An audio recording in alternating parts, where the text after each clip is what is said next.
December 20th, 1943.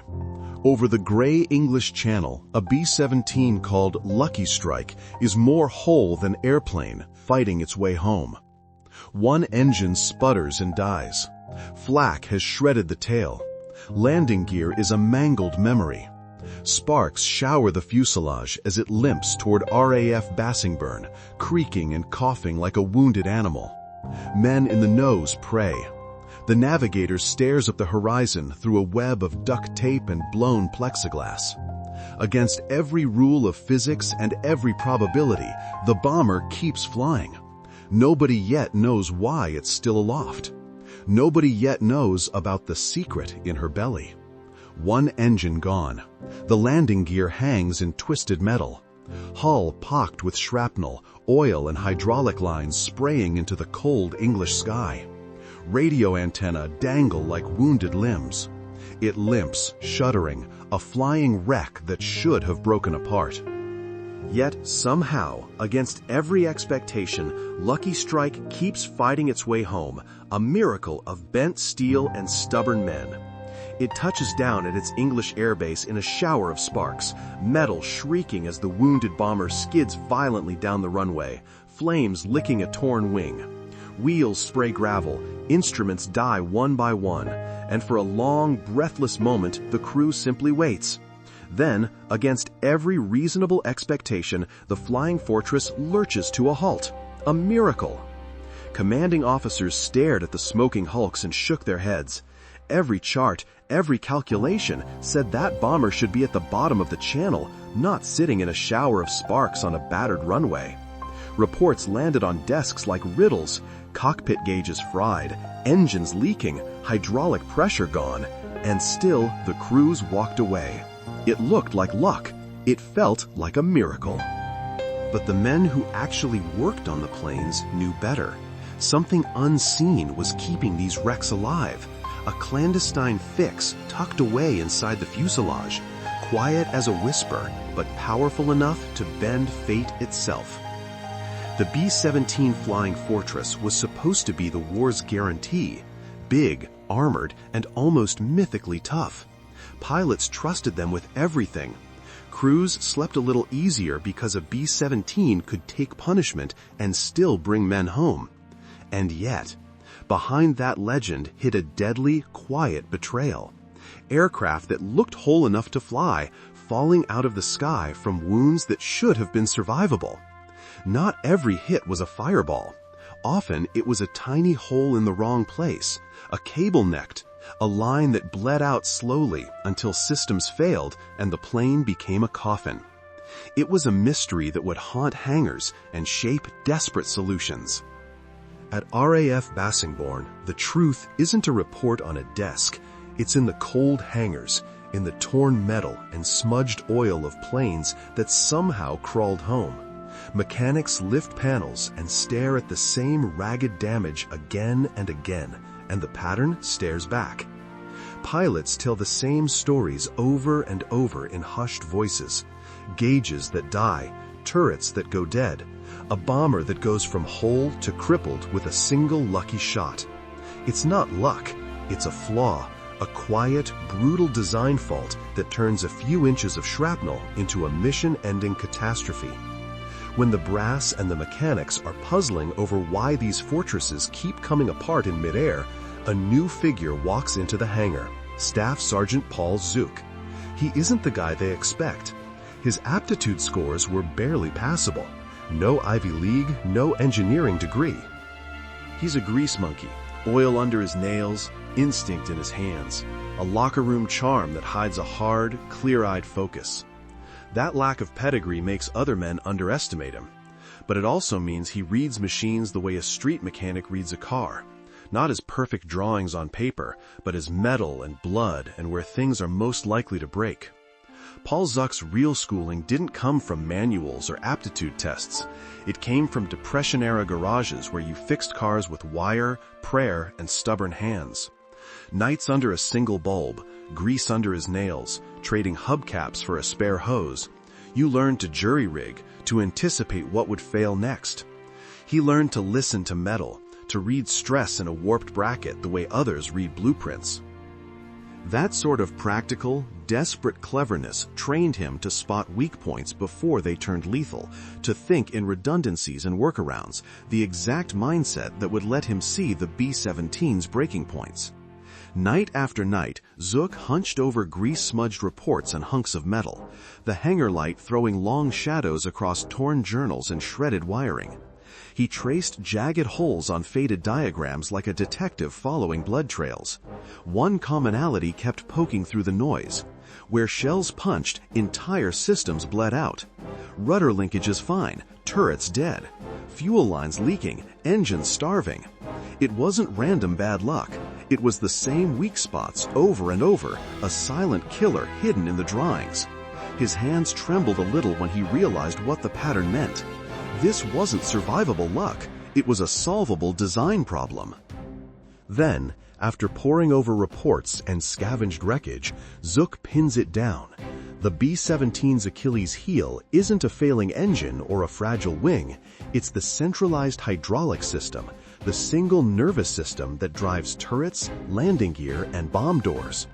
Picture it like veins running through the airplane. One lucky burst of flak and the whole circulatory system leaks out.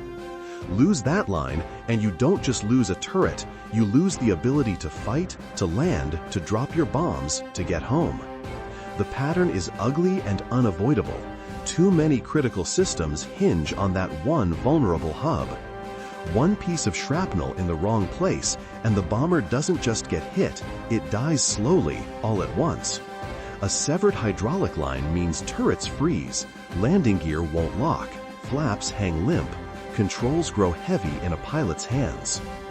Pressure bleeds away like blood from a wound, and the fortress becomes a pile of aluminum and missed chances. The fuel system is no safer. A single puncture can vent or unbalance tanks, starve an engine, or cascade through crossfeed plumbing until all four motors cough and die. In the air, those failures aren't theory. They're the difference between walking home and never coming back. The blueprints coming out of Boeing in Seattle looked perfect on paper. Clean lines, parts that fit together fast, and a production schedule that had to be met. But perfection in a factory is not the same as survival over flak-choked Europe. The Pentagon wanted numbers. More fortresses in the air, faster, cheaper. Design choices were driven by assembly speed, not by what happened when a cannon shell opened a plane up like a tin can. Reports from the field were filed and buried. The voices closest to the damage went unheard. That gap between lab and battlefield is exactly the space Paul Zuk is about to step into.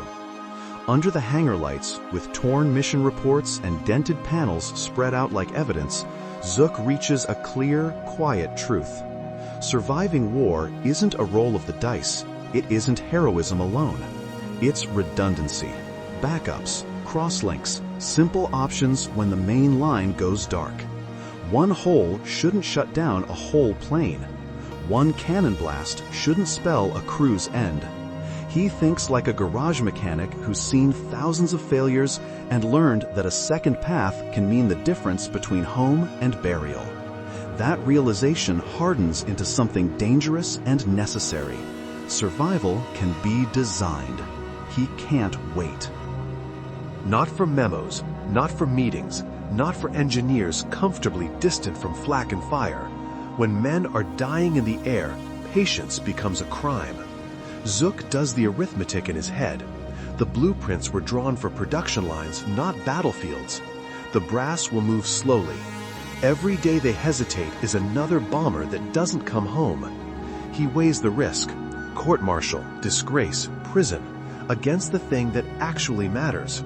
The crews in blue overalls and patch jackets who climb into those planes and trust them with their lives. So he makes a choice. If the engineers won't fix the flaw, he will. Quietly, illegally, and with the kind of stubborn, hands-on know-how that comes from greasy garages and nights spent making broken things breathe again. After his official shift ended, Zuk slipped back into the hangar under a thin veil of darkness. Alone, beneath dim bulbs, he performed forbidden surgery on metal giants, cutting hydraulic lines, splicing fuel hoses, jury-rigging manual valves with scavenged fittings. Each tweak was quiet and precise. No paperwork, no witnesses. If he was caught, it meant a court-martial, but the cruise in the sky made the risk worth it. After hours, with a flashlight and a crate of scavenged fittings, Zuk went to work. He rerouted hydraulic lines, grafting in crude manual shutoff valves where a single hole used to mean doom. Now, a gunner or pilot could isolate a bleeding line, pull a lever, and reroute power or fluid to a backup system. Simple, low-tech lifelines that bought crews a second chance. Next, he attacked the fuel system, the quiet death knell when a shell punctured a tank and an engine starved. From scavenged lines and brass fittings, he fashioned crossover valves. Pull a lever, route fuel from a healthy tank to the wounded engine. Ugly, improvised, but brutally effective, it bought crews minutes they didn't have. He tucked the work behind panels, left shorthand instructions, and taught pilots and gunners in hushed briefings. Those crude plumbing fixes kept B-17s aloft long enough to limp home. And it wasn't over. Zuk still had electrical backups to wire into the mix. He even thread secondary electrical wires into the existing cable bundles, tucking them like lifelines where no one will think to look. These hidden feeders can kick in for radios, gyros, even turret motors when shrapnel severs the main loom. It's crude, practical work, a secret circuit stitched into the bomber's belly so a wounded plane still has a chance to find its way home. These aren't some shiny new gizmos from Boeing's labs. They're battlefield answers built out of what the hangar already had: hose clamps, salvaged valves, a few feet of braided wire, and a stubborn idea. Zuk didn't redesign a bomber. He rewired its instinct to survive. Rerouting flows and power into simple, accessible paths a flyer could pull when everything else bled out. The work isn't elegant. It's ugly, tactile, full of zip ties and hand-lettered diagrams, the sort of improvisation that reads like desperation until it saves your life. It's combat engineering, not a clean room schematic, and that makes it illegal if anyone finds out. They aren't just clever patches. Every modification is a gross violation of technical orders. One discovery, and Paul Zuk isn't just reprimanded. He's facing a court-martial, prison time, loss of rank, maybe even a dishonorable discharge that would erase his career. It's not abstract risk. It's the end of everything he's worked for, and the humiliation of being branded a saboteur instead of a savior. He knows the paperwork, the regs, the men who live by the book. That knowledge makes the work quieter, more urgent. He hides the tools, the sketches, the late-night confessions to the hangar shadows, and keeps turning the wrenches. Undeterred, Zuk kept working, one bomber at a time, after lights out, with only the hangar's droning heaters and the clink of tools for company. Every cut, every hidden valve was a small act of defiance, illegal, dangerous, and necessary. He knew a court-martial hung over him like a guillotine, knew that a single whistle could end not just his freedom, but the quiet lifeline he'd sewn into fuselages. Still, he worked, thinking of crews patching holes and praying their instruments would live. He left no diagrams. He kept names out of logs. The secret road home in the planes themselves. By January 1944, 17 B-17s at RAF Bassingbourn carried his hidden modifications, a secret signature stitched into skin and wire.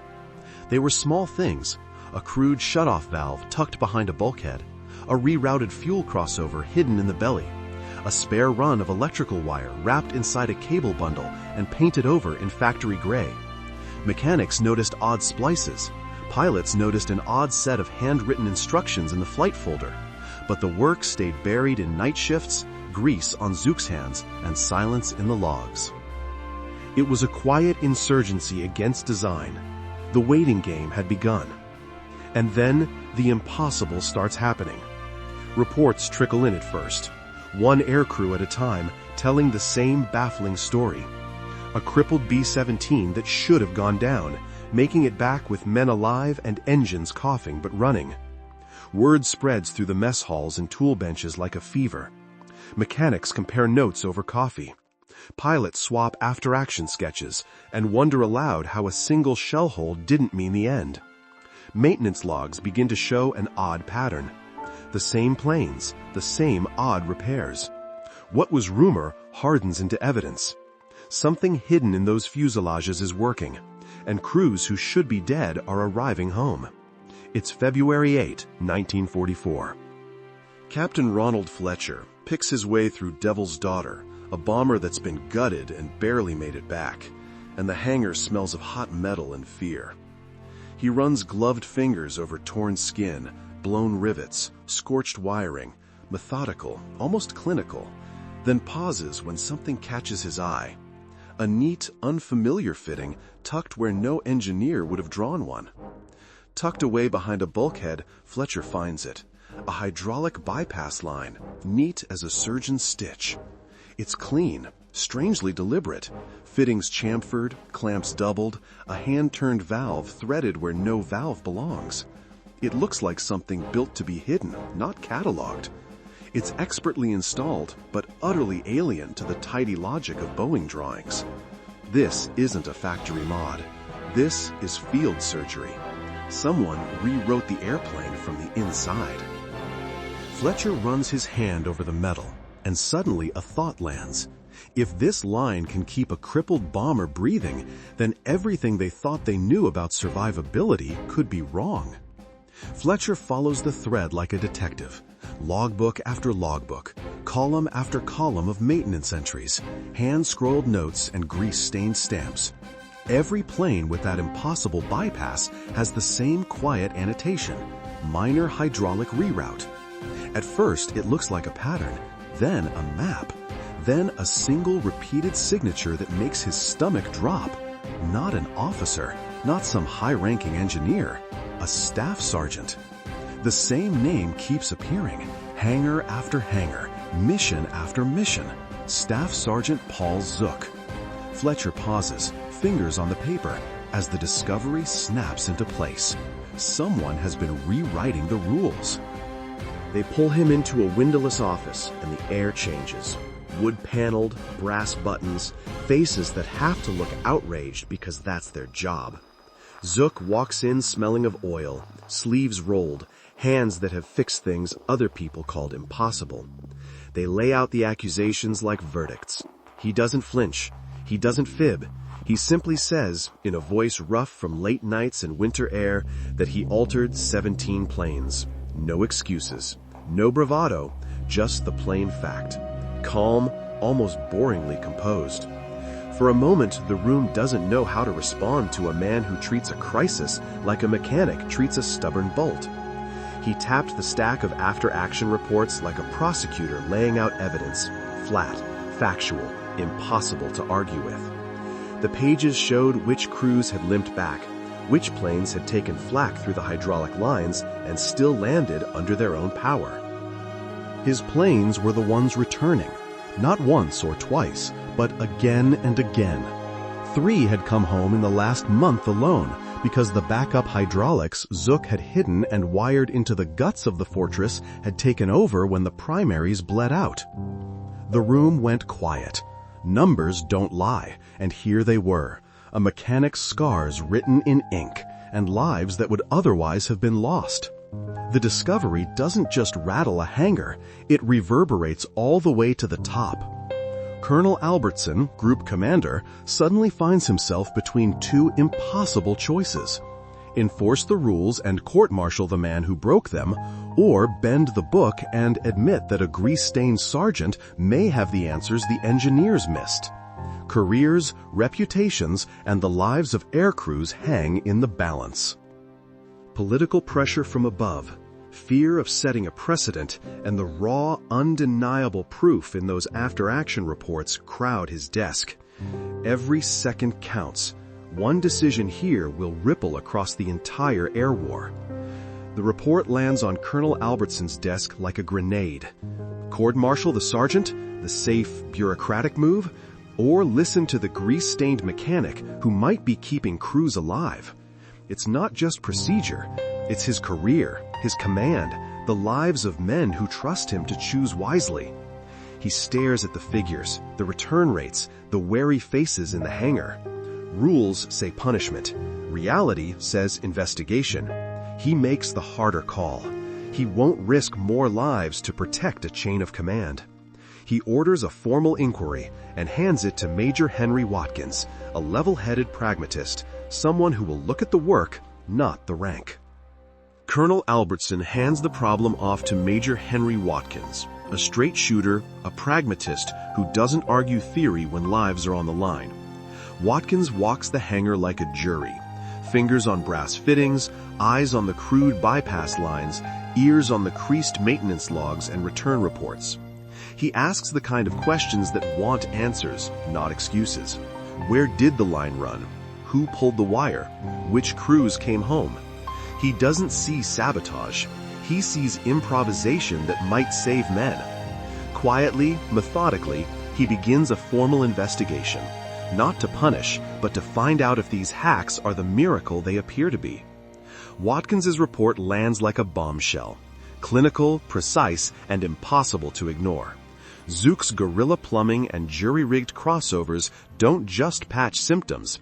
They solve a critical, fatal design flaw in the B-17 itself. But facts on a memo don't translate into policy. A sergeant's hands-on victories won't override contracts, blueprints, and the prestige of the manufacturers. Questions of liability, doctrine, and reputation loom. So the base faces a hard choice: quietly adopt the fixes and risk scandal, or prove them beyond dispute. The answer? Call in the people who drew the schematics and force theory to face combat-tested reality. The final verdict would not come from a maintenance sergeant or a battle report. It had to come from the men who signed the original blueprints. So Boeing flew a team in from Seattle, sober-faced engineers with slide rules and degrees, the official architects of the B-17 systems, arriving like jurors to pass judgment. Their presence turned the hangar into a courtroom, hushed, charged, every wrench and rivet suddenly evidence. If they nodded, Zuk's messy miracles would be vindicated. If they shook their heads, he risked court-martial and disgrace. Either way, the fate of crews and careers hinged on what these men, not the men in the field, would decide. The Boeing team from Seattle files into the hangar, clipboarded, measured, already certain they hold the final answer. And among them is Carlson, the very designer whose name is on the original blueprints. He steps up to the half-disassembled B-17 like a man entering a cathedral, sleeves clean, jaw tight, eyes scanning the work with something colder than curiosity, contempt. He runs a finger along the unauthorized lines, pats a joint, shakes his head as if at an indecent joke, and in the silence his disdain hangs in the air, not just for the parts, but for the idea that someone without a degree could rewrite what he believes only engineers should touch. Carlson jabs a finger at Zuk's neat, unauthorized bypass and spits the verdict like a judge. This can't possibly work. It violates fundamental principles of fluid dynamics. We have degrees, simulations. We know how this works. The words hang in the cold hangar like a challenge. He frames it as gospel, lab-tested laws, clean math, pristine assumptions, the kind of certainty that never smells of oil or gunfire. Around him the men shift, uncomfortable. The engineers nod. But the line between paper and sky has just been crossed, and Carlson's confidence sounds less like proof than a dare. Zuk stands quietly in his grease-stained coveralls, hands tucked in the deep pockets, letting Carlson's tirade about amateur work wash over him. He doesn't straighten, he doesn't argue. The hangar holds its breath, cables and rivets and men waiting for a verdict. Inside him is a different measure, not lab numbers, but the weight of names on flight rosters, the shapes of wreckage he's seen up close. Calm and patient, he lets the engineer finish, aware this moment is the hinge between clean theory and the brutal logic of combat, and he will speak when the silence is fullest. Zuk wipes grease from his palms, meets Carlson's eyes, and drops the line like a flare. "Sir, when's the last time you flew a combat mission?" It hits the hangar hard, simple, devastating. Around them, the men are all hands and scars, not simulations. Theory and reality suddenly stand in the same room. Engineers have charts, mechanics have stories of shells through skin and tanks drained on a runway. The confident lecturing dies mid-sentence. For a beat, the only sound is the hum of a generator and the weight of an unanswerable question. Who really knows what it takes to get a crew home? Carlson bristles, jaw tight, posture straight, then snaps, "I'm an engineer, not a pilot." The words cut the air like a practice defense, neat, technical, unassailable. It's a shield against dirt and danger, a way to keep theory clean and hands clean. The hangar goes quiet. The line draws the first clear trench between the lab and the sky, and Zuk simply watches. Zuk nods, then says it plainly. "You designed this in a lab where the worst thing that happens is a failed pressure test. I fix it when it comes back with a cannon shell through it. Our perspectives are different." The words cut through the hangar like a cold wind. Engineers stiffen. Carlson's jaw tightens. His abstract certainties meet the blunt fact of combat. For a beat, there's nothing but the hum and the sound of tools cooling. It's the moment theory meets reality, clean drawings against torn metal, and everyone in the room realizes this argument isn't academic. The battle lines are drawn. The hangar is silent. Men who just minutes ago argued like lawyers now stand like jurors, eyes fixed on metal and men, pride and grease ringing equal. On one side are crisp blueprints, clean logic, voices trained to trust calculations. On the other are torn flight suits and fist-sized holes in aluminum, the kind of knowledge only soot and flak can teach. You can feel the stubbornness in the air, degrees against dents, theory against survival, and beneath it all, a terrible urgency. Somebody has to break this deadlock before more crews stop coming home. The hangar is a pressure cooker of anger and pride and disbelief. People stare at the lines and fittings like jurors waiting for a verdict. Then Major Watkins steps forward and breaks the silence with something nobody wants to hear. Test it in combat. No slow lab trials. No perfect conditions. No more waiting while men keep dying. It's dangerous. It's unprecedented. It's brutal and simple. Put the modified planes where the problem happens and watch what keeps them alive. The room exhales, some with relief, some with dread, and the gamble is set. Watkins answers the engineers with a dangerous, simple plan. Instrument 5 of Zuk's modified B-17s, bolt on recorders and remote gauges, and send them on high-risk runs straight into the heart of Germany. No lab, no slow tests, just combat as the proving ground. It's brutal and immediate. Real flak, real failures, real men. The mission is binary. Come back with readings that either vindicate the mechanic or bury him forever. Between March 5th and 18th, 5 instrumented B-17s flew 11 brutal missions into the heart of the Reich. They punched through flak belts, weather, and Luftwaffe patrols. Crews understood the stakes. These were flying laboratories, not training flights. Back in England, engineers and officers listened to every squeal of a gauge. Every return promised proof or catastrophe. The monitoring room is a held breath. Engineers stand by banks of instruments, faces lit by green dials. Officers in uniforms stare at plotting charts. Zuk leans against a console, hands stained with oil, eyes fixed. Telemeter dots crawl across scopes like wounded men. The radio spits static. Every click, every tiny rise in pressure is measured against a ledger of lives. No one speaks. A clock sounds. Time narrows to a single needle on a gauge. Outside, the runway waits empty. Inside, the fate of a mechanic and countless airmen is reduced to numbers and that fragile, flickering signal. Everything poised on what the next readout will say. All 5 test bombers came back, every single one. 3 limped in with gaping wounds, ripped fuselages, shredded control surfaces, but they came home, their crews alive and walking away. The telemetry matched the stories. Pressure spikes, catastrophic drops, and then the backup lines humming to life when the primaries failed. In the cramped hangar, the engineers and officers who had argued in circles stood silent, the theory meeting a stubborn, greasy kind of truth. Relief washed through the room, but it was wary relief. These results proved Zuk wasn't lucky, he was right, and the next mission would put that right to the ultimate test. On the final test mission, Memphis Belle II nosed into a dark curtain of flak over Germany. A thunder of explosions all around, white puffs blooming like angry flowers.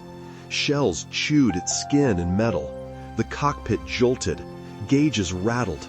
The crew's faces went tight with old, quiet fear. This was the moment the experiment stopped being theoretical and became a fight for life. A direct hit. The fuselage shudders and alarms scream. Cockpit gauges spin like roulette wheels, altitude, flaps, and the hydraulic pressure needle collapses to the stop. A voice crackles over the radio. Primary hydraulic pressure is 0. I repeat, 0. Stunned silence breaks into motion. Straps tighten, heads snap up, gloved hands fumble checklists. One remembers a scribbled diagram and reaches for the manual bypass valves Zuk installed. In the cockpit, the crew scrambles, eyes on a scrap of Zuk's handwriting taped by the gauges. Warning lights strobe. The pilot shouts. The flight engineer's fingers find the cold, hidden levers behind the panel, valves Zuk had tucked away. They move together, deliberate despite shaking hands, reaching for the manual bypass that might be the plane's last chance. They pull the levers, and everything seems to hold its breath. Cables clink, the cockpit radio goes quiet, and a dozen men in the monitoring room lean forward as one. Dim lamps, smoke-gray faces, banks of oscilloscopes and strip chart recorders ticking away. The telemeter readings crawl across paper like a heartbeat. Silence, save for the scratch of pens and the small, impossible hope that the next line will tell them the bomber is still alive. For a long, terrifying second, the room holds its breath. The pressure needle, once dead, flickers. It rises. It steadies, slow at first, then sure, until the little metal hand sits where it belongs and a buried light on the instrument panel steadies into life. Engineers who had been white-faced now let out sounds that are almost laughs. Radios crackle to life with a single stunned voice. "We've got pressure." In that small, merciless moment, the mechanics' crude lines did what drawings and degrees could not. They bought a crew time and bought them a way home. Memphis Belle II limps back across the channel and touches down. Wheels screaming, sparks flying, and the air in the monitoring room goes flat for a beat, like someone has cut the world's power. Then the telemetry scrolls stop, the needle settles where it ought to be, and a sound that wasn't there before slides into the room, a small, disbelieving laugh that grows into something louder. Men who'd argued about theory now stare at numbers they can't refute. Carlson's jaw tightens. Watkins exhales. Somewhere in that silence, a grease-stained sergeant's gamble has just answered itself, and the conversation that follows will change everything. The telemeter feed was a cold, impossible truth. Memphis Belle II had come home with its hydraulics restored by something not in any manual. The data is irrefutable. Carlson and the Boeing engineers stand in stunned silence, eyes locked on the graphs, humbled by numbers that refuse to lie. All their equations and proud drawing room certainties crumble under a grease-stained sergeant's jury-rigged valves and crossover lines. The mechanic was right.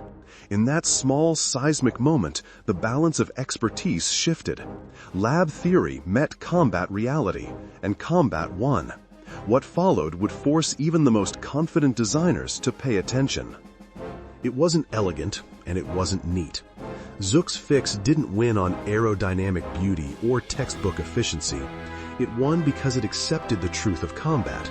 Things get ripped open, systems bleed out, and there isn't time for a flawless solution. His bypasses and manual valves were crude, stubborn, and unforgiving. They let a crew isolate a ruined circuit, reroute fuel, and keep instruments alive long enough to get home. Where lab designs prized optimization, Zuk built tolerance and second chances. In the cold math of engineers, his work looked like a hack. In the blood and iron reality of the sky, it was salvation. The data was undeniable. Numbers so clear even the skeptics had to look twice. And the board made a single, blunt recommendation. Implement Zuk's hydraulic fix across the entire 8th Air Force. It landed like a verdict. Engineers who'd mocked the amateur bypasses found themselves signing a paper that could change who lived and who didn't. Mechanics in the hangar exhaled. Pilots passed the word in low, grateful tones. Commanders framed the idea as policy, but everyone knew what it really was. A field-born lifeline, forged in grease and danger, finally given the authority to save lives. But the problem with good ideas in war is they still have to survive paperwork. While men were bleeding in the sky, committees met in drawers and conference rooms, arguing phrasing, costs, liability, official kits, contracts, revised technical orders, debated until the ink smelled old. It wasn't malice, it was the machine doing what machines do: slow, methodical, safe. Meanwhile, the clock kept ticking over Europe. Every week of delay was another squadron's worth of chances wasted. The recommendation sat on desks. Men kept flying into flak, and so, even before the brass signed anything, something else began to happen in the hangars. Word of the Zuk fix spreads like grease through a hangar. Fast, dirty, unstoppable. Mechanics trade tips at midnight. Pilots come home alive. They don't wait for paperwork or for slow, polite approvals from headquarters. They steal time, steal parts, and steal a chance for a crew to live. Desperation makes them bold. Survival makes them conspirators. It didn't wait for permission. Word of the Zuk fix became a whisper network. A folded scrap slipped from one grease-stained palm to another under dim hangar lights.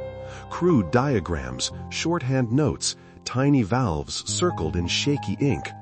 Men copied what they could: a doodle on a cigarette pack, a pencil sketch on the back of a ration slip, instructions scrawled on oil-stained paper and passed along with a nod. Bases traded secrets like contraband. Night after night, crews hunched over benches, teaching each other the shortcuts that the manuals ignored, turning desperation into a quiet, spreading craft. Night after night, hangars light up like secret beacons. Work lamps, cigarette glows, the clatter of wrenches while the base sleeps. Mechanics trade folded scraps and whisper diagrams, then get to work, unauthorized and determined. Rerouting lines, installing shutoffs, splicing wires by feel. They know the price if they're caught. They don't care.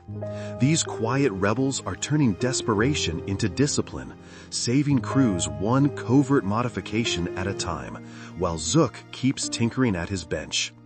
All the while, Zuk keeps working in the dark. No orders, no approvals, just a wrench, a soldering iron, and a stubborn refusal to let a bomber die for want of a valve. He moves beyond simple bypasses to messier, riskier surgery. Fuel crossover plumbing that could keep an engine fed when its tank is ripped open. Hidden electrical runs that restore gyros and radios when battle has already stolen the wiring. Each tap of the hammer is measured. Each splice is hidden. If caught, he'd face a court-martial. If not caught, maybe another crew walks home. He chooses the wrench. When the war ended and the reports were finally read, the numbers didn't just confirm a hunch, they demanded a reckoning. Post-war analysis was stunning. Bomb groups fitted with Zuk's full package posted a 23.4% higher aircraft return rate. That figure isn't paper talk. It's crews coming home, parachutes empty, men who otherwise wouldn't have had a chance. In practice, Zuk's improvised valves in reroutes changed mission math. For planes hit hard, his fixes often tipped the balance from loss to survival, in some cases nearly doubling the odds. The quiet work in dim hangars had become a statistical lifeline for hundreds of missions and thousands of lives. It sounds clinical, nearly doubled, but in the metal and smoke of a torn B-17, that phrase was a second chance. Zuk's valves and bypasses meant a dead hydraulic line didn't automatically mean a belly landing or a crew forced to ditch over freezing water. A punctured tank didn't condemn an engine to quit. Pilots could isolate the wound, crewmen could keep guns and flaps alive, and battered fortresses that would once have gone down limped back to friendly soil. On paper, it was a percentage.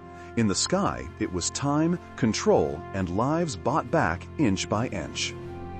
This wasn't an abstract statistic. It was the difference between an empty bunk and a warm bed, between a telegram and a laugh at the breakfast table. Hundreds of aircraft coming back meant crews who walked off the tarmac and went home, to birthdays, weddings, and children who still had fathers. Think of navigators who could plot another course, tail gunners who fired another volley, pilots who felt the roar of a working engine instead of silence. Those numbers added up fast. Whole crews reunited, squadrons that stayed whole towns that didn't receive the knock at the door. In short, it was lives, ordinary, messy, stubborn lives saved. When the guns fell silent and the war ended, Staff Sergeant Paul Zuk quietly folded up his uniform and walked away. There were no medals pinned to his chest, no parades, no glowing citations in the paper. The military recorded a discharge and a name that meant nothing to anyone higher up. And yet the planes he had bled over kept coming home. Crews alive because a grease-stained mechanic refused to accept blueprints over bodies. He didn't demand credit. He didn't seek glory. He went back to civilian life with his hands, his notebooks, and the knowledge that sometimes the greatest courage goes unannounced. He went back to Pittsburgh and opened a tiny repair shop, a place of oil snip afternoons and fluorescent hum, where locals brought bulky starters and broken radios and left with a nod and a bill. For decades, he worked the same ragged counter, hands stained with grease and memory, refusing to turn war into a story. When asked about the sky, he only smiled and changed the subject. The notebooks with his sketches stayed under a loose floorboard. He never chased medals or parades. He found his quiet pride in fixing things that other people had given up on, and in keeping whatever secrets the war had taught him. The innovations he bled for didn't die with the war. They slipped out of dim English hangars and into wind tunnels and flight test reports, picked up by designers hungry for anything that made a bomber come home. Little valves, crude bypasses, wartime workarounds, ideas born of grease and necessity were inked into blueprints, refined in engineering offices, and eventually folded into the next generation of aircraft, like the B-29 Superfortress. His hacks became institutional hardware, survival features tested in combat and then normalized in peace, a quiet inheritance from a mechanic who never wanted the spotlight. Officially, none of it bore his name. The wartime miracles were reduced to a dry footnote, anonymous engineering improvements based on combat data. Manuals were revised, parts were redesigned, and the air war kept going. But the grease-stained sergeant who bled for those fixes was erased from the ledger. No medal, no press, no mention in the official record. It's a bitter irony, a life spent keeping men alive, scrubbed into anonymity by bureaucracy. That omission hurts, but it can't hide the truth that those unnamed changes gave crews a chance to come home, and that truth would quietly outlive the paper that tried to bury his name. Zuk's legacy wasn't a medal or a line in a history book. It lived in flight logs, in mission reports that recorded returned where others read lost. Every radio transcript that limped back, every pilot who guided a smoking fortress home carried proof of the mechanic's quiet engineering, a bureaucratic trace, modest and ordinary, that cumulatively saved lives. There were no ceremonies, no citations, only ledger entries that, counted together, meant hundreds more men on English soil. The crews rarely knew his name, but they carried him anyway, a stubborn, unseen hand that gave them a second chance and gratitude always. It didn't live in headlines or on ribbons. It lived in the quiet memories of men who watched a friend stumble ashore and knew, without a name to hang it on, that someone's hands had saved them. At reunions, old pilots would tap a faded photograph and say, almost to themselves, "We owe this one," and the room would fall soft. They never learned Paul Zuk's name, only the shape of a favor he'd done them, extra minutes to climb out, an engine that coughed back to life, a crew that walked away. Those private debts passed down in whispers and toasts, and later, in a dusty archive, his notebooks would quietly prove what they'd always suspected. Today, those grease-streaked notebooks sit in an Air Force archive, tucked between folders and feverish reports, pages full of cramped schematics, coffee stains, and hand-drawn fixes that saved lives. They're not trophies, they're field notes, practical, ugly, brilliant, born in midnight hangars where a man with no badge but plenty of nerve rewired chances back into machines. The official histories bury his name under polite phrases like combat-derived improvements, but the ink remembers. Every line is a silent ledger of planes that made it home and men who woke to see their kids grow up. It's a quiet testament. It asks a question we're still too polite to answer. In the end, Paul Zuk walked away without a parade, but he left a different kind of proof. Grease-stained notebooks tucked into an Air Force archive, pages full of hand-sketched fixes and hard-won notes. Those scraps became invisible lifelines in the sky, the quiet reason crews staggered home and loved ones woke up another morning. His work wasn't elegant engineering, it was practical courage. It rewrote survival on the fly. And it forces us to ask something bigger than history. When the rules meant to protect us start killing us instead, who will risk everything to write a better set of their own?